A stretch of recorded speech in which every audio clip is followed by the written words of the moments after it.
బల్లను సమీపించడమునకు దేవుని వాక్యం గురించి కొన్ని వచనాలు మనం ధ్యానిస్తున్నాం. మన మధ్యలో ఉంచబడిన ఈ బల్ల యేసు క్రీస్తు ప్రభువు వారి శరీర రక్త మాంసములకు సాదృశ్యముగా ఉన్నది. ఎవరైతే ఇందులో పాలు పంపులు పొందుతారో అపోస్తలుడైన పౌలు చెప్పిన రీతిగా, కాబట్టి ప్రతి మనుష్యుడు తను తాను పరీక్షించుకొనవలెను, అలాగు చేసి ఆ రొట్టెను తిని ఆ పాత్రలోనిది త్రాగవలెను. కనుక మనలను మనము పరీక్షించుకొని బల్లను సమీపించాలి. యేసుక్రీస్తు ప్రభు శిలువకు వెళ్ళేటప్పుడు, ఆయన శిలువలో అప్పగించబడినప్పుడు, అప్పగించబడనప్పుడు, అప్పగించబడేటప్పుడు, అప్పగించబడిన తర్వాత కొంతమంది సాక్ష్యాలు చెప్పారు యేసు ప్రభు గురించి. ఈరోజు బల్లలో పాలు పొందక మునుపు మన సాక్ష్యం ఏంటి? ఇది ఒక ప్రశ్న. వారు చెప్పిన సాక్ష్యాలు ఏంటి, మన సాక్ష్యం ఏంటి అనేది ప్రాముఖ్యం. మొదటిగా చూడండి. మత్తయి సువార్త 27వ అధ్యాయము, మత్తయి సువార్త 27వ అధ్యాయము 19వ వచనం. మత్తయి సువార్త 27వ అధ్యాయము 19వ వచనం. Matthew chapter 27 verse 19. అందరం కలిసి చదువుకుందాం. మత్తయి సువార్త 27వ అధ్యాయము 19వ వచనాన్ని అందరం కలిసి చదువుకుందాం. అతడు న్యాయపీఠం మీద కూర్చుండినప్పుడు అతని భార్య, నీవు ఆ నీతిమంతుని జోలికి పోవద్దు, ఈ ప్రొద్దు ఆయనను గూర్చి నేను కలలో మిక్కిలి బాధపడితినని అతని యొద్దకు వర్తమానము పంపింది. ఎవరంటే ఈ స్త్రీ? పిలాతు యొక్క భార్య. యేసు క్రీస్తు ప్రభుని సిలువ వేయటానికి తీసుకెళ్ళారు. పిలాతు గారు న్యాయం చెప్పాలి. పిలాతు దగ్గరికి యేసు క్రీస్తు ప్రభువుని తీసుకెళ్ళినప్పుడు పిలాతుకు ఒక ఉత్తరం వచ్చేసింది. ఆయన చేతిలోకి ఒక వర్తమానం వచ్చింది. ఏంటి ఆ వర్తమానం అంటే, తన భార్య మరి యేసు క్రీస్తు ప్రభు గురించి ఆమె సాక్షిగా నిలబడి సాక్ష్యం చెబుతూ తన భర్తను కాపాడుకున్న స్త్రీ, తన భర్తను కాపాడుకున్న స్త్రీ అని మనం చెప్పుకోవచ్చు. సృష్టికర్త అయిన దేవుడు మానవుల కొరకు మరణించాలి అని శాసనం చెబుతుంది. ఈ శాసనం ప్రకారంగా యేసు ప్రభు వెళ్తున్నాడు. ఈ మధ్యలో ఎవరెవరు ఏంటి అనేది వాక్య ప్రకారంగా మనం చూస్తే, పిలాతు న్యాయాధిపతి. ఆయన ఏ న్యాయం చెబితే అది యేసు ప్రభువుకు విధించబడతాడు. న్యాయపీఠం మీద కూర్చున్నాడు. అప్పుడు తన భార్య ఒక వర్తమానం పంపించింది. ఏమండి, ఆయన నీతిమంతుడు. ఈ ప్రజలంతా ఏమంటున్నారు? బరబ్బాను వదిలిపెట్టండి, ఈయన సిలువేయండి అని ఆడ ప్రజలందరూ కేకలేస్తున్నారు. ఈ స్త్రీ ఏమంటుంది? ఆయన నీతిమంతుడు, ఆయన జోలికి పోబాక. మనోళ్ళు అంటుంటారు కదా, వాళ్ళ జోలికి పోబాక నాయన, వీళ్ళ జోలికి పోవద్దు, వాళ్ళ ప్రస్తావన మనకొద్దు అంటుంటామా? అలానే ఈ స్త్రీ కూడా, ఏమండి ఆయన నీతిమంతుడు, ఈ పొద్దు నా కళ్ళలో బాధపడుతున్నా నేను. ఎందుకు బాధ అంటే, యేసు ప్రభు యొక్క శిలువ త్యాగాన్ని ఆమె చూపించారు. ఒక దేవుని సేవకుడు కాకముందు ఈ వాక్యాలు బాగా వింటున్నాడు. ఒకరోజు ఆయన ప్రార్థన చేసుకుని, నాకు నువ్వు కనబడితే నేను నమ్ముతలేదంటే నేను కనపడను, నేను నమ్మను, నువ్వు నాకు కనిపించాలి. అందరూ యేసు ప్రభు అంటున్నాడు. నువ్వు నాకు కనిపిస్తే మాత్రం నేను నిన్ను నమ్ముతాను. ఆయన రూమ్లో ప్రార్థన చేసుకుంటూ ఉన్నాడు. ఆ రాత్రి యేసుప్రభు కనపడ్డాడు. సిలువ, ఆ రక్తసిక్తమైన శరీరం, ఇదిగో ఇదంతా కూడా నీ కొరకే, ఈ నా బాధ, ఈ శిక్ష అంతా కూడా నీ కొరకే భరించానని యేసు ప్రభు స్పష్టంగా ఆయన కనిపించాడు. ఎప్పుడైతే కనిపించాడో వెంటనే మోకరించి ప్రార్థన చేసుకొని ఈరోజు దేవుని సేవలో ఉన్నాడు. ఆయన still he is alive. Daivaprasad గారు మొన్నటి వరకు తిరుపతిలో సేవకుడిగా ఉన్నాడు. ఇప్పుడు మరి పెద్ద సంఘాలకు వెళ్తున్నాడు దైవప్రసాదరావు గారు. ఎందుకు ఈ మాటలు చెబుతున్నానంటే, ఆ స్త్రీ ఈ పొద్దు నా కళలో ఏమంటుందంట, ఈ పొద్దు ఆయనను గురించి నేను కళలో మిక్కిలి బాధపడితిని. యేసు ప్రభు యొక్క ఆ శిలువ త్యాగం అంతా ఎవరికి చూపించాడు? ఆ స్త్రీ కళలో ఆ ప్రభు పొందిన బాధ, ప్రభు పొందిన వేదన నీ కొరకేనమ్మా. నీవు చేతులతో ఎన్నో పాపాలు చేసావు కదా. నీ చేతుల్లో ధర్మశాస్త్రం ప్రకారంగా కంటికి కన్ను, పంటికి పన్ను అనే శాసనం ఉన్నది. సో నీవు చేసిన పాపానికి ఇదిగో నా చేతుల్లో శీలలు కొడుతున్నారు, నా పాదాల్లో మేకులు కొడతారు, తలకు ముళ్ళ కిరీటం పెడతారు, ప్రపంచ మానవాళి కొరకు నేను చనిపోతాను, 3వ దినమా లేచి తండ్రి దగ్గరికి వెళ్తాను.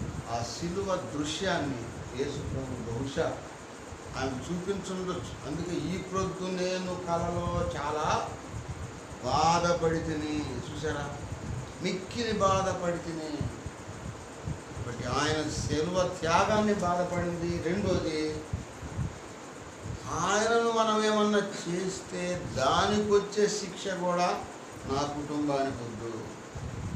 ఒక నీతిమంతుణ్ణి, ఒక దైవజనుడిని, మనం ఒక మాటని మనం నష్టపోవద్దు అని ఈ స్త్రీ జ్ఞానయుక్తంగా ఏం చేసిందంటే, ఏమండి మనకు ఆయన జోలే వద్దు, ఆయన ప్రస్తావన ఎవరు ఎన్ని అనుకున్నా కూడా మనకు మాత్రం ఆయన గురించి మనకొద్దు, ఆయన నీతిమంతుడు నేను గ్రహించాను, నువ్వు కూడా తెలుసుకో అని ఆమె వర్తమానం పంపించేసరికి పిలాతు గారు ఏమన్నాడు, ఈ నీతిమంతుని గురించి నాకు తెలియదు నాయన, మీరే చూసుకోనని అందరి ముందు చేతులు కడుక్కొని పక్కకి వెళ్ళిపోయాడు. ఈయన నీతిమంతుడు అని ఎవరు చెప్పారు? నాకు ఎవరు చెప్పారంట పిలాతుకి? ఇదిగో నా భార్య, ఆమె జ్ఞానవంతురాలు. చూడండి, ఈ లోకంలో చాలామంది స్త్రీలు ఉంటారు, కానీ పిలాతు భార్య లాంటి స్త్రీ, కుటుంబాన్ని కట్టుకున్న స్త్రీ, కుటుంబాన్ని ఏం చేసింది ఆమె? కట్టుకున్నది. ఒక దైవజనుణ్ణి మనం ఒక మాటని మన కుటుంబం నష్టపోవటం నాకు ఇష్టం లేదు. ఆయన దైవజనుడు, నీతిమంతుడని నేను ఈ పొద్దు చాలా బాధను అనుభవించాను కనుక అయ్యా మనకు ఆయన జోలిగా నువ్వు ఆయన ప్రస్తావనకు కావాలంటే మనం వాక్యం విందాం, వెళ్దాం, చేతనైతే ఏదైనా సాయం చేద్దాం, కానీ ఆయన గురించి మనం నెగటివ్గా మన మనసులో ఏమి మనం ఆలోచన చేయదాల్సిన మనకు వద్దు. ఆయన సంగతి 100 మంది 100 అనుకోని కాదు, మనకు మాత్రం ఆయన విషయం ఇది. ఆమె పంపిన వర్తమానం. ఆ నీతి మందుల జోలికి మనము పోవద్దు. అందుకే ఆమె పేరు, ఆమె మాటలో అక్షరాలు స్పష్టంగా బైబిల్లో రాసింది. ఆ యేసు ప్రభు గురించి సాక్ష్యం ఇచ్చిన వాళ్ళలో ఈమె ఒకటి. చూసారా, ఈమె ఇలా చెప్పుట ద్వారా ఏమైందంటే తన కుటుంబాన్ని కాపాడుకున్నది. ఎవరైతే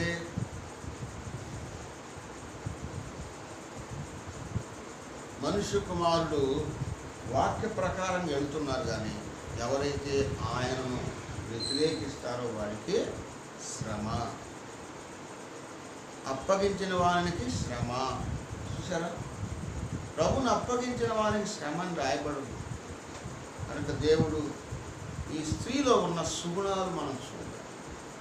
ఎంతోమంది స్త్రీలు ఉన్నారు, కానీ అక్కడ ఎంతోమంది భర్తలు ఉన్నారు. అక్కడ సైనికులు ఆయన హింసిస్తూ ఉన్నారు, సైనికులు కొడతా ఉన్నారు, సైనికులు బల్లెంతో పొడుస్తూ ఉన్నారు, దెబ్బలు కొడతా ఉన్నారు, గుద్దుతూ ఉన్నారు, ఉమ్మేస్తూ ఉన్నారు. ఇక పిలాతు దగ్గర తీసుకొచ్చినప్పుడు ఆయన న్యాయం చెప్పాలి. ఆ నీతి మంత్రులతో మనమే పోవద్దు.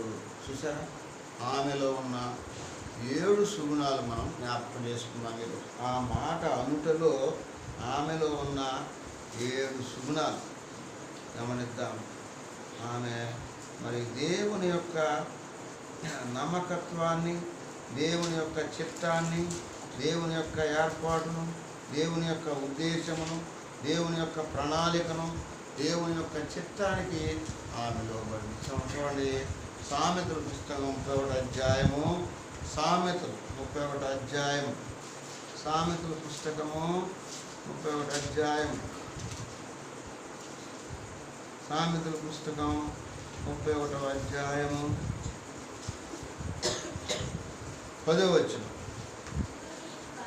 గుణవతి అయిన భార్య దొరుకుట అరుదు, అట్టిది ముత్యము కంటే ముత్యము కంటే అమూల్యమైన. ఎంత చక్కగా రాశారండి ఈ మాట. ఇప్పుడు ఈ స్త్రీకి మనం ఏమైనా పేరు పెట్టచ్చు? పిలాతు భార్యకి గుణవతి అయిన భార్య దొరుకుట అరుదు, అట్టిది ముత్యము కంటే అమూల్యమైన. ముత్యం ఎట్లా తయారవుతుంది? మీకు ఒకసారి చెప్పాను, ముత్యం ఎట్లా తయారైంది? సముద్రంలో ఒక జీవి ఉంటుంది, ఇసుక రేణువు దాన్ని కొట్టినప్పుడు ఆ కొట్టిన దానికి బాధను అనుభవించి ఆ ఇసుక రేణువు పోయి తాకినప్పుడు దాంట్లో నుంచి వచ్చి కొంచెం ద్రవం వస్తుంది. ఆ ద్రవం చుట్టూ ఇసుక రేణువులు గూడు కట్టుకుంటాయి. ఈ గూడు కట్టుకొని కొన్నాళ్ళకి ముత్యంలాగా తయారు చేస్తుంది. ఇదన్నమాట దాని స్టోరీ. కనుక ఆ జీవి బాధను అనుభవించి ప్రపంచానికి విలువైన ముత్యాన్ని అందించింది. ఆ స్త్రీ, ఆ ఇల్లాలు ఎట్లా ఉండాలి? గుణవతి అయిన భార్య దొరుకుట అరుదు, అట్టిది ముత్యము కంటే అమూల్యమైనది. అంటే ముత్యం కూడా పనికిరాదు ఆమె ముందని అర్థం. ఆమెలో ఉన్న లక్షణాలు చూడండి. పిలాతు భార్యని మనం ఈ కోవలో తీసుకోవచ్చా? గుణవతి కాబట్టి ఏమండి, ఆ నీతి మంత్రుల జోలికి నీ వెళ్ళొద్దు. నువ్వు వెళితే నీకు నీ వలన వచ్చిన దెబ్బ ఎవరి మీద పడుతుంది? కుటుంబ యజమానుడు పొరపాటు చేయడం ద్వారా కుటుంబం మీద నష్టం వస్తుందండి. నువ్వు ఆయన జోలికి నీవు పోవద్దు. అందుకే ఈమెకి మనం ఏం పేరు పెట్టాలంటే గుణవతి అయిన భార్య దొరుకుట అరుదు. ఏంటి ఈమె చేసే పనులంట? 11వ వచనం. ఆమె పెనిమిటి ఆమె యందు నమ్మిక ఉంచును, అతని లాభప్రాప్తికి వెలితి కలుగదు. చూసారా, తన యొక్క భర్త ఆమె మీద నమ్మకస్తుడిగా ఉంటాడు. ఈ రోజుల్లో భర్తలు చాలామంది వారి యొక్క భార్యల మీద నమ్మకం ఉంచరు.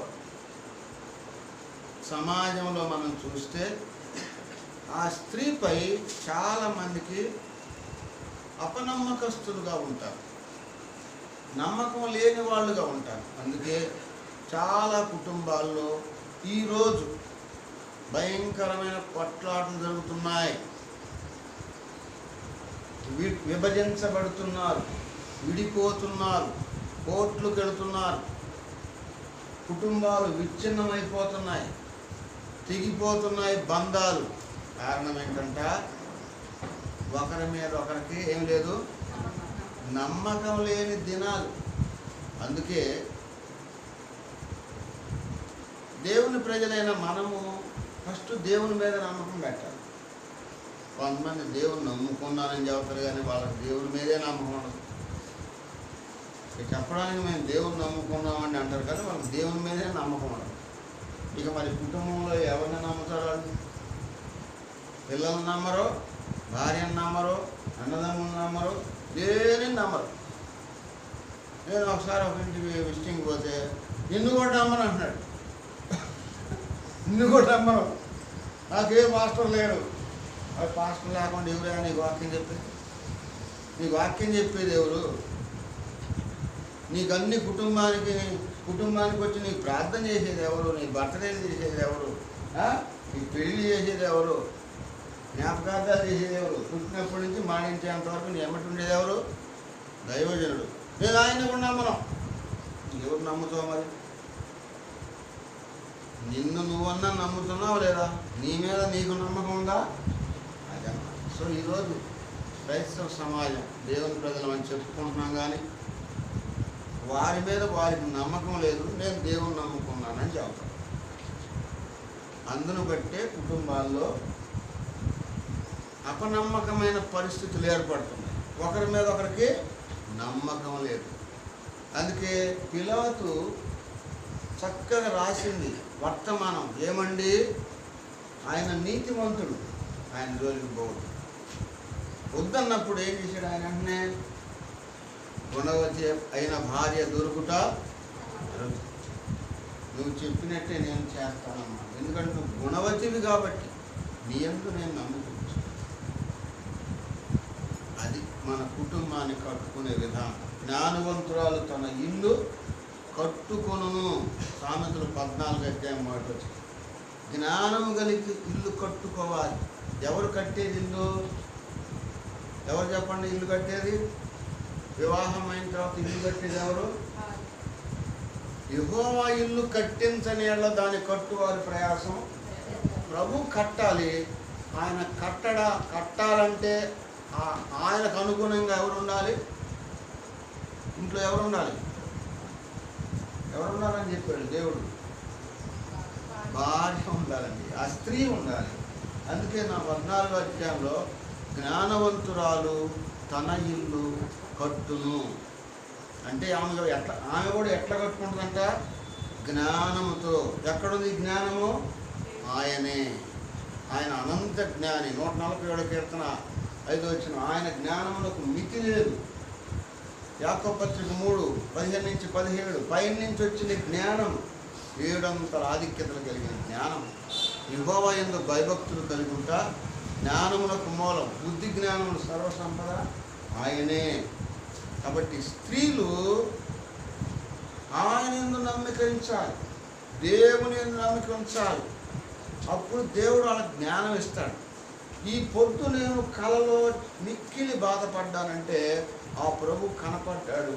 ఆ ప్రభులో ఉన్న గొప్పతనాన్ని ఆమెకు వివరించాడు. కాబట్టి ఆమెకి జ్ఞానము కలిగి అయ్యో ఈయన జోలి మనం పోకూడదు అని వెంటనే వర్తమానం. దానికి అనుగుణ్యంగా నువ్వేందమ్మా నాకు చెప్పేది, నేనెట్ట జీవితం నువ్వు అట్ట చేయాలి కానీ నీ మాటలు మేమేమే తీసుకోము అనేవాడు లేరా? ఇప్పుడు పెళ్లి చేసుకున్నప్పుడు ఇద్దరు సగం చేసారు. అవునా కాదండి? అవునా? ఇద్దరు కూడా. మరి ఇప్పుడు వాళ్ళలో ఏం సగం పంచుకుంటున్నారు పురుషులు చెప్పండి. వాళ్ళు పొద్దున్న లేస్తే సాయంత్రం దాకా పనులు చేస్తారన్నమాట కానీ చేసినట్టు కనపడతారు. చేస్తారు, చేసినట్టు కనిపించదు. మనం ఏదో ఒక కొద్దిగా పనులు చేస్తే కలిసిపోతాం. సహకరణ అనేది చాలా అవసరం.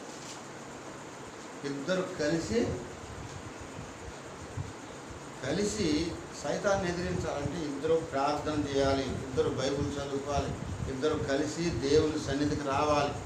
కొంతమంది సహోదరు వస్తే సహోదరుడు రాడు, సహోదరుడు వస్తే సహోదరుడు, ఇద్దరు రాకపోతే ఇట్లా చూడండి ఎట్లా ఉన్న పరిస్థితులు ఎలా ఉన్నాయి ఇప్పుడు. అయితే మనము వారి కొరకు ఏం చేయాలి?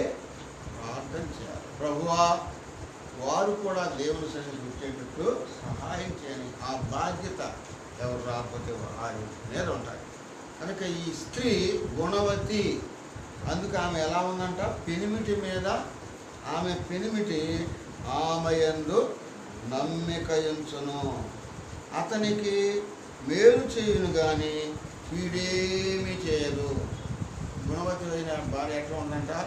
తన పెనిమిటికి మేలే, కీడనే మాట రాదు. ఈ రోజుల్లో ఆ బెదర పాపం డబ్బులు జేబులు పెట్టుకుని నాకు తగిలిచ్చాడు అనుకో, ఎన్నో ఆయనకే తెలియదు, కొన్ని మాయమైపోతాయి. అవునా? చూస్తూ ఉంటాం ఇప్పుడు చాలా విషయాలు. భర్త తెలియకుండా భార్య ఎన్నో పరిస్థితులు గుండా వెళ్తాం. అలా చేయకూడదు. అందుకే ఆమె అతనికి మేలే చేస్తుంది కానీ కీడు చేయదు. అలాంటి గొప్ప లక్షణం. మొదటగా చూడండి, మొదటిగా ఆమె యందు అతడు నమ్మిక ఉంచేటట్టు ఉండాలి. రెండోది, అతనికి ఆమె మేలు చేస్తుంది కానీ కీడే ఏమీ చేయదు. ఈ సుగుణం మనం కలిగి ఉండాలి. ఒకటి, బలలో ప్రవేశించక మునుపు పిలాతు భార్యలో ఉన్న సుగుణాలను మనం చూస్తున్నాం. ఆమె అంటుంది, ఆ నీతిమంతుని జోలికి మనం పోవద్దు. ఏంటి మనలో ఉన్న లక్షణాలు? మొదటిది, భర్త ఆమె మీద నమ్మకం ఉంచుతూ ఉన్నాడు. మనం ఎలా ఉన్నాం? రెండోది, అతనికి ఆమె మేలే చేస్తుంది. మేలు చేస్తుంది కాబట్టి నమ్మకం. కీడు చేస్తే నమ్మకం ఉంటుందా? మేలు చేస్తుంది కాబట్టి ఆయన నమ్మకం ఉంచుతున్నాడు. మూడోదిగా చూద్దాం, చూడండి 12వ వచనం. ఆమె బ్రతుకు దినములన్నీ 13వ వచనం. ఆమె గొర్రె బొచ్చును అవిసనారను వెదకును తన చేతులార వాటితో పని చేయును. చూసారా? ఆ స్త్రీ ఎలా ఉండాలంట? ఇంట్లో పని చేసేటువంటి స్త్రీ అంటే చేతులారా అంటే తను కూడా ఏదో ఒక పని చెయ్యాలి. ఆయనే తేవాలి, నేనే తినాలి, ఆయనే తేవాలి, నేనే తినాలని కాకుండా తను కూడా ఏదన్నా తనకు చేతనైనంత ఇదిగో నేను ఇది చేస్తాను, తన చేతులారా కుటుంబానికి ఉపయోగపడేటువంటి రీతిగా ఆ యొక్క స్త్రీ ఉండాలని వాక్యం చెప్తా ఉంది. అయితే కొన్ని పరిస్థితులను బట్టి మరి లోకంలో, అమ్మ నువ్వేమి చేయదులే, నేను చేస్తున్నాను కదా, మరి నువ్వెందుకు బయటికి పిల్లలను జాగ్రత్తగా చూసుకుని అదే వాళ్ళు కూడా ఉంటారు. దానివల్ల ఇబ్బంది ఏం లేదు, అలా కూడా చేసుకోవచ్చు, వాళ్ళ ఇష్టమే ఆ కుటుంబంలో. కనుక ఇరువురు కలిసి చేసుకునేది. ఆమె కూడా చేతులారా పనిచేసేటువంటి అనుభవం. ఇట్లా మనం మరి ఇంట్లో పనులన్నీ కూడా పని చేసుకుంటాము. ఇంట్లో పని చేసుకుంటుంది, మరి జాబ్ చేసుకుంటుంది. ఇట్లా చేతులారా చేసుకోవడం అంటే మన పని మనము చేసుకునే స్థితి మనం కలిగి ఉండాలి. నేను ఒకరోజు మరి ఒక పెద్ద స్టేషన్ వాక్యం చెప్పడానికి పోతే, నేను ఆల్రెడీ చెప్పాను అనుకుంటా మీకు, ఆయన నన్నే చూస్తున్నాడు, ఊరికి నన్నే చూస్తున్నాడు. ఏం నన్నే చూస్తున్నాడు అంటే ఇది చూస్తున్నాడు అన్నమాట. ఇది ఏంది నా లోపల ఇది చేసుకున్నాడు, ఇది ఫ్యాషన్ లెక్క అనుకుంటున్నారు వాళ్ళు. అది చివరికి ఆదివారం పొద్దుపోవటం నన్ను అడిగాడు, ఏంది అని గురించి అడిగితే నేను చెప్తాను, ఆ వాక్యంలో చెప్తా, ఇప్పుడు చెప్పనని చెప్పి టైం లేదని వాక్యంలో క్షుణ్ణంగా చెప్పి ఇది ఏం లేదా, నా బట్టలు నేను ఉతుక్కుంటాను అంతే. అక్క కొన్ని పనులు చేస్తుంది, ఆ పనులు కొన్ని పనులన్నా మనం వాళ్ళకి సహకారంగా ఉండాలి అని. ఆ వస్త్రాలు ఉతుక్కుంటే ఇక్కడ మట్టి బాగైంది కాబట్టి నేను ఉతుక్కుంటాను, అది నీ ఇష్టం, నువ్వు కూడా ఉతుక్కుంటా అంటే ఉతుక్కో, నేను రాసిన ఇంత మించి ఇంకేం లేదు అని అయితే ఇక ఆయన డౌట్ క్లియర్ అయిపోయింది. మన పని మనం వాళ్ళకి సహకరించాలి. కొన్ని గృహాల్లో మరి బ్రదర్స్ కూడా మంచిగా వారిని సహకరిస్తూ ఉంటారు. అది ఆదర్శవంతమైన కుటుంబం. అట్లని చేయని వాళ్ళు మనం ఏమనుకోవద్దు, వాళ్ళ ఇష్టం అది. ఇరువురు కలిసి పని చేసుకోవడం అనేది అది గొప్ప బాధ్యత. కొన్ని చోట్ల మరి సహోదరులు లేని పక్షంలో ఆ సహోదరి మిషన్ లాగా అన్ని పనులు చేస్తారు. పొద్దున్న లేచి సాయంకాలం వరకు అన్ని పనులు తనే చేస్తాం. కాబట్టి గుణవతి అయిన భార్య దొరుకుతాడు, అట్టిది నిత్యము కంటే అమూల్యమైనది. కనుక మనం ముత్యం కంటే అమూల్యమైన వాళ్ళంగా మనం ఉండాలని దేవుని యొక్క ఉద్దేశం. ఈ స్త్రీలో ఉన్న సుగుణాలు ఒకటే చూడండి, ఆమె పెనిమిటి ఆమె యందు నమ్మకం ఉంచును, రెండోది భర్తకు మేలు చేస్తుంది, మూడోది చేతులారా పని చేస్తుందట.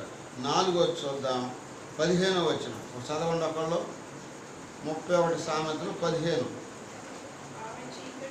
ఆమె చీకటితోనే లేచి తన ఇంటి వారికి భోజనము సిద్ధపరుచును. ఎంతమంది లేస్తున్నారు చీకటితో? ఇప్పుడు కూర్చున్న వాళ్ళు ఎంతమంది లేస్తున్నారండి? మనం లేచేది ఎప్పుడో తెలియదు, కానీ చర్చికి మన ఇష్టం వచ్చినప్పుడు వస్తాం. దేవుని ఇంటికి ఎప్పుడు రావాలో మనకు తెలియదా? చెప్పండి. దేవుని ఇంటికి మనం ఎంతగా దేవుని ఇంటిని ప్రేమిస్తామో అంతగా దేవుడు మనల్ని ప్రేమిస్తాడు. సమస్యలు అనేవి మనకు ఉంటాయి. ఎప్పుడు ఉంటాయి? మనం చనిపోయేంత వరకు మన సమస్యలు ఉండవా? ఉంటాయి. కానీ సమస్యలను అధిగమించటమే దేవుడు మనకిచ్చిన జ్ఞానం. మనం ఒక టైం టేబుల్ పెట్టుకొని ఎప్పుడు ఎలా ప్రవర్తించాలనేది మన చేతిలో ఉంటుంది. కనుక దేవుని ఇంటిని ప్రేమించే విధంగా మనం ఉంటే అక్కడ దేవుని దీవెన మనకు ఎప్పటికీ కొదువ కాదు. అలా మనం చేయక కొన్ని పోగొట్టుకుంటూ ఉంటాము. కాబట్టి ఇకనైనా కూడా మనం దేవుని ఇంటిని, ఈ స్త్రీ చీకటితోనే లేస్తాం. మనం బలలో ప్రవేశించక మునుపు మనం ఎప్పుడు లేస్తున్నాం? తెల్లారిన తర్వాత లేస్తున్నామా? చీకటితో లేస్తున్నామా? నిజమే, పాత దినాల్లో చీకటితో లేస్తారు. ఎందుకంటే ఆ రోజుల్లో వాళ్ళు తొందరగా పడుకుంటారు కాబట్టి తొందరగా లేస్తారు. ఇప్పుడు ఎవరు తొందరగా పడుకుంటున్నారు? 11 గంటలు 12 గంటలకు ఇంకా మెలుకుతూనే ఉంటాం. మరి ఎందుకనంటే చీకటితో లేవలేని స్థితి. అందుకని బలలో ప్రవేశించిన మునుపు అన్నీ సిస్టర్స్గా చెబుతున్నాడు. మనకు కాదు అనుకోబాకండి బ్రదర్స్. స్త్రీ అంటే సంఘం. సంఘంలో ఉన్న ప్రతి ఒక్కరు ఇక్కడ ఉండాలని అర్థం. సంఘంలో ఉన్న ప్రతి ఒక్కరూ దేవుడు చెప్పినట్లు మనం చేయాలి. బల్లను సమీపించక మునుపు ఒకటి నమ్మకత్వము, రెండోది మేలు చేయుట, మూడోది చేతులతో పని చేయుట, నాలుగోది వేకువనే లేచుట.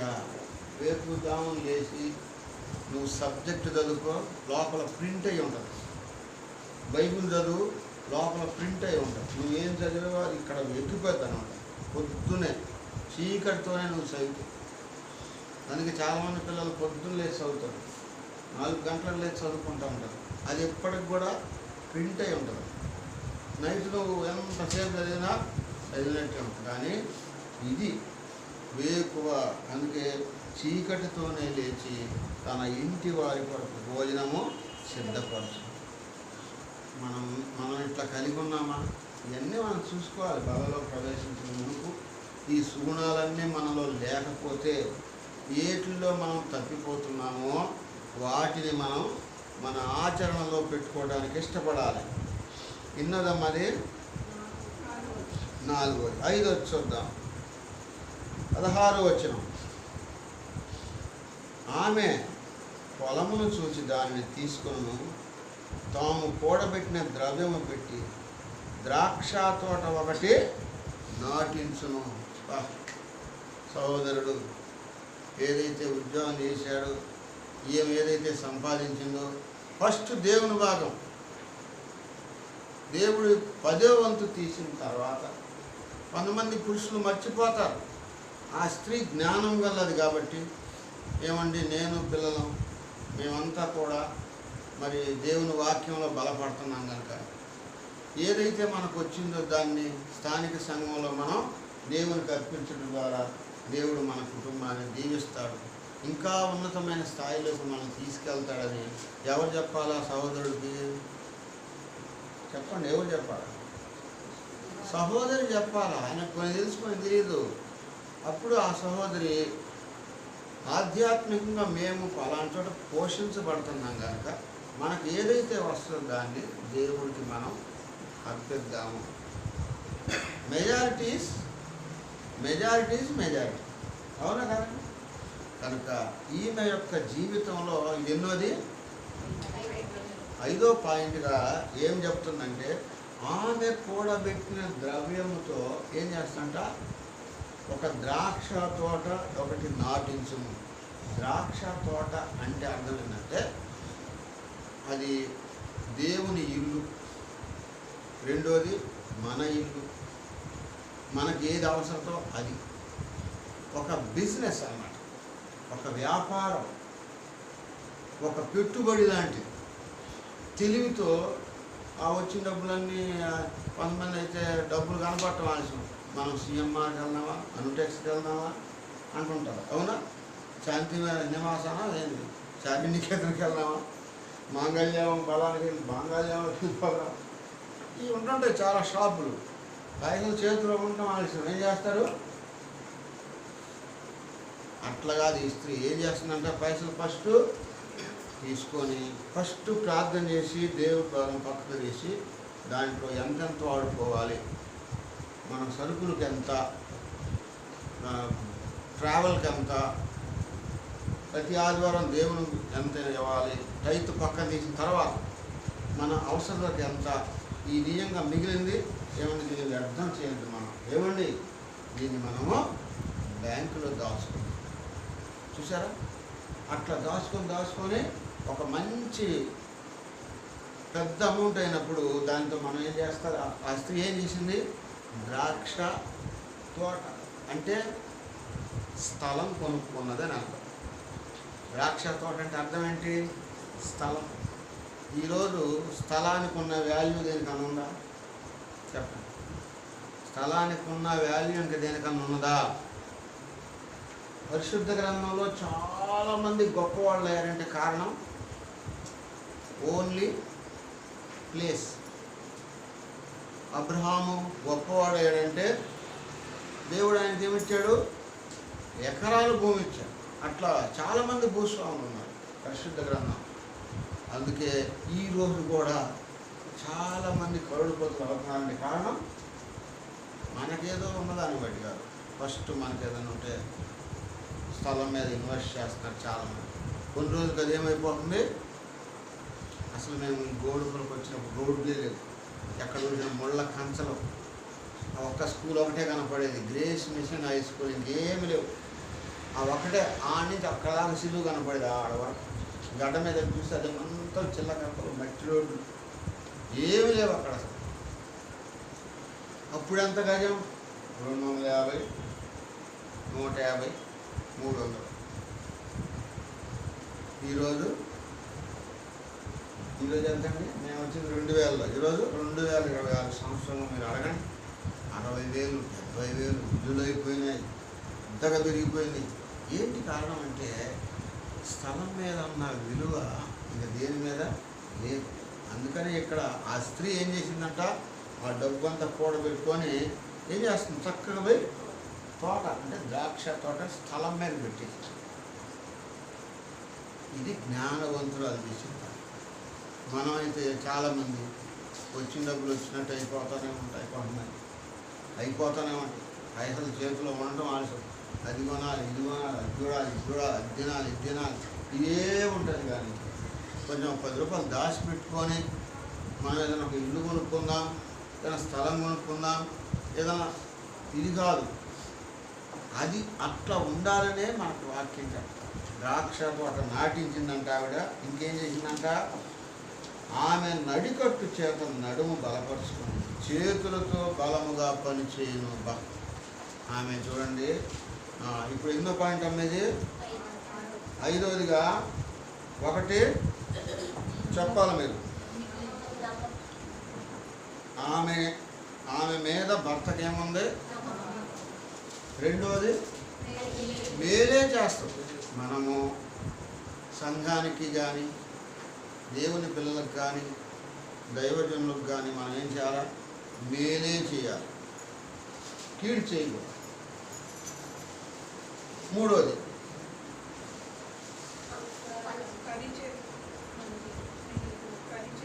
చేతులారా పని చేస్తా, నా పని నేనే చేసుకుంటా. సరే మనకు కొంచెం అనారోగ్యం అంటే తప్పదు. మనకున్న పరిస్థితులను బట్టి ఎవరినన్నా మనం పని వాళ్ళని పెట్టుకొని చేపించుకుంటూ ఉంటాం. దానికి మనం తప్పను. ఎందుకంటే వాళ్ళ ఉద్యోగాల్లో వాళ్ళ పరిస్థితుల్లో అవసరతను బట్టి చేస్తూ ఉంటారు. అయినప్పటికీ వారు చేసుకునే పని వాళ్ళు చేస్తూనే ఉంటారు. నాలుగోది, పొద్దున్నే ఎంతమంది స్త్రీలు చేస్తున్నారమ్మా? స్త్రీలు అంటే వాళ్ళని కాదు, అందరం సంఘంలో ఉన్న ప్రతి ఒక్కరు పొద్దున్న ఎన్ని గంటలు లేస్తున్నారు? ఇది ప్రశ్న. చీకటితో లేచి పని చేసుకోవాలి. ఎవరి పని వాళ్ళు చేయాలి. ఇక నాలుగోది అయిపోయిందా? ఐదోది, ఏం దాచిపెట్టిందో చక్కగా తీసుకుపోయి, ఇంకా వెనక ముందు ఆలోచన లేదు. ఇంకోటి మళ్ళీ కొన్ని స్థలాలు డబల్ రిజిస్ట్రేషన్ అవుతుంటాయి. అవన్నీ కూడా తెలుసుకోవాలి. మళ్ళీ పోయి ఏదో వచ్చేది కదా, తప్పులు ఏదంటే అది తీసుకోకూడదు. అన్నీ చూసుకున్న తర్వాతే ఏమైనా తీసుకోలేదు. పరిస్థితులు బాగాలేదు అట్లా. సో ఆ రోజుల్లో ఆ స్త్రీలు ఏం చేశారంటే మంచి ద్రాక్ష తోట కొనింది, చక్కగా తన బలం. ఆ స్త్రీ ఎలా ఉందంట? బలవంతురాలు. ఇప్పుడున్న స్త్రీలు బలవంతులేనా? బలవంతులుగా ఉండాలి. అదే ఆధ్యాత్మికమైన బలం. చేతులతో బలముగా పని చేయను. దేవుని పని చేయడానికి బలం తెచ్చుకోవాలి. దేవుని పని అంటేనే కొంతమంది పారిపోతూ ఉంటారు. ఇంకా ఉండి నేను ఈ పనులన్నీ నాకు అడుగుతాయి. దేవుని పని చిన్నదైనా మనం చేయాలి. అది దేవుడు మనకు చెప్పిన, ఆ పరిచర్యలో మనకి ఇచ్చిన గొప్ప ఆధిక్యత. కొంతమంది ఇళ్లలో పనులు చేయడం లేదు, తింటాం కూర్చోవడం, తింటాం కూర్చోవడం, తింటాం. ఎవరు చేసి పెడతారా? నేను అంట్లు దామరు, ఇల్లు చెమ్మరు, ఏం వాళ్ళ క్లీనింగ్ వాళ్ళు లేదు, ఇంటి క్లీనింగ్ ఏమి లేదు. అట్లా ఉండకూడదు. మన పనులు మనం చేసుకోవాలి, కుటుంబంలో సహాయం చేయాలి. వారికి దేవుడు బలాన్ని, శక్తిని, జ్ఞానాన్ని సర్వము కూడా అనుగ్రహిస్తాడు. పోతుల్లాగా ఉండకూడదు. ఏ పోతులు? సోమరిపోతులు. పోతుల్లాగా మనం ఉండదు, సోమరిపోతుల్లాగా ఉండదు. కొంతమంది లేతానే ఉండాలి. పొద్దున్న లేస్తాను అనంగా ఎప్పుడో ఒకసారి చేస్తున్నాను అంటారు. చూసారా? అట్లా ఉండకూడదు. మనం వేకున లేచి బలవంతులుగా ఉండాలండి. చూసారా? ఎన్నోదమ్మది? ఐదోదేనా ఆరోదా? ఆరోది. మొదటి చెప్పండి. భర్త మీద నమ్మకమా? భర్త ఆమె మీద నమ్మకం? ఆమె మీద భర్త నమ్మకం. ఈ రోజుల్లో మన సృష్టికర్త, నిన్ను సృష్టించిన వాడు నీకు భర్త అయ్యి ఉన్నాడు. ఆయన సంఘం మీద నమ్మకస్తులుగా ఉండాలంటే సంఘం అనేది నమ్మకంగానే కనిపించాలి. మనం దేవునికి ఎలా ఉండాలి? నమ్మకస్తులుగా కనిపించాలి. నమ్మకస్తులు కనిపిస్తున్నామా అనేది ప్రశ్న. అందుకే మనం అంటారు, నమ్మించి మోసగించాడని అంటారు కొంతమంది. అవునా? నమ్మించి మోసగించారు అంటారు. అలాంటి స్థితి నుంచి మనం దూరం అవ్వాలి. రెండోది, మేలే చేస్తారు. మనం స్త్రీ అంటే ఇప్పుడు సిస్టర్స్ అనుకోబాగా మీరు సంఘానికి చెబుతున్నాడు ప్రభు. స్త్రీ అనగా సంఘము. సంఘంలో ఉన్న ప్రతి ఒక్కరూ సంఘానికి ఏం చేయాలి? మనం మేలే చెయ్యాలి, కీడు చేయకూడదు. ఏ సంఘంలో ఉన్నామో ఆ సంఘ క్రమానికి అంటుకట్టబడి ఉండాలి. వాక్యం చెప్పినప్పుడు ఏడ్చి వాక్యం అయిపోయిన తర్వాత మళ్ళీ అదే సంఘానికి నష్టం చేస్తే ఆ నష్టం కుటుంబం మీద పడుతుంది. 3-4 తరాలు, ఇప్పుడు కాదు, 3-4 తరాల దాకా నష్టం వాటిల్లుతూనే ఉంటుంది. అది గ్రహించుకోవాలి. దైవజనులు ఆషామాషాగా రారు. మరి మినిస్ట్రీకి అన్నీ వదులుకొని సమర్పణతో వచ్చిన దైవజనుల విషయంలో మనం ఎంతో జాగ్రత్తగా ఉండాలి. సంఘానికి ఎప్పుడైనా మనం ఏం చేయాలి? మేలే చేయాలి, కీడు అనేది చేయకూడదు. చేతనైతే మేలు చేయాలి, లేదంటే కాముగా ఉంది. అంతేగాని మనం కీడు చేస్తే ఆ కీడు 3-4 తరాల దాకా కుటుంబం మీద పడతారని బైబిల్లో. కనుక మనము జాగ్రత్త కలిగి ఉండాలి. ఈరోజు సంఘాల్లో చీలకలు తెచ్చేవాళ్ళు కూడా ఉంటారు. వాళ్ళు నష్టపోయిందే కాక అనేక మంది నష్టపరిచేవాళ్ళు కూడా ఉంటారు. నిజమే, ఎస్కోలు అనేది ఫలభరితమైన జీవితము. దేవుని ఇంటిలో ఫలభరితంగా మనం ఉండాలి. ఫలాలు కోల్పోయి ఉండకూడదు. ఫలభరితంగా ఉండమనే మేము కూడా చెప్పి మనకి స్వేచ్ఛ ఉన్నది. ప్రతి ఒక్కరికి ఏమున్నది ఈ లోకంలో? We have Liberty. నువ్వు ఎక్కడికైనా వెళ్ళొచ్చు, ఏ సంఘానికైనా వెళ్ళొచ్చు, ఎక్కడైనా మీరు. అయితే ఒకటి గుర్తుపెట్టుకోవాలి, ఒక సంఘానికి అంటు కట్టబడి ఉంటే అది మనకు లేదు. ఊరికి అన్ని సంఘాలు తిరుగుతూ ఉంటే దానివల్ల వచ్చే ప్రయోజనం ఏమీ లేదు. శూన్యం, కాళ్ళు అరిగిపోతే ఏం అర్థం కాదు. నేను ఒక చోటకి పోతే విజిటింగ్ అమ్మా మరి ఒక చోట స్టాండ్ అని చెప్పిన. అన్నీ తిరుగుతూ ఉంటామంటే అట్లా కాదు నాయన, ఏదన్నా ఒక చోట మీరు స్టాండ్ అవ్వండి. ఎక్కడికన్నా పోండి, నా దగ్గరికి రండి, నేను అది మీ ఇష్టం. ఏడన్నా ఒక్క చోట మీరు స్టాండ్ అవ్వండి. తిరగబాకండి అటు ఇటు పోండి. తిరిగినందువల్ల నీకు నష్టమే కానీ దేవునికి ఏం కాదమ్మా, నీకే నష్టం, కుటుంబానికి నష్టం. ఒక చోట ఉండండి, ఎక్కడైనా మీ ఇష్టమైన చోటు, నీకు నచ్చిన చోటు ఆ సంఘానికి పోండి, అటు ఇటు తిరగబాకండి అని చెప్పి. కనుక మనము మరి ఇస్కోలో ఇంకా రాలిపోయి తెగలుకొని ఎన్ని పిండాలు రాలిపోయే తెలియదు. ఆయన ఇష్టం. స్టాండర్డ్ ఎవరు? జల్లెడ పడితే దేవుడే తెలుస్తాడు. క్వాలిటీ కాదు, క్వాంటిటీ కాదు మనకు కావాల్సింది. ఏం కావాలి? క్వాలిటీ కావాలి.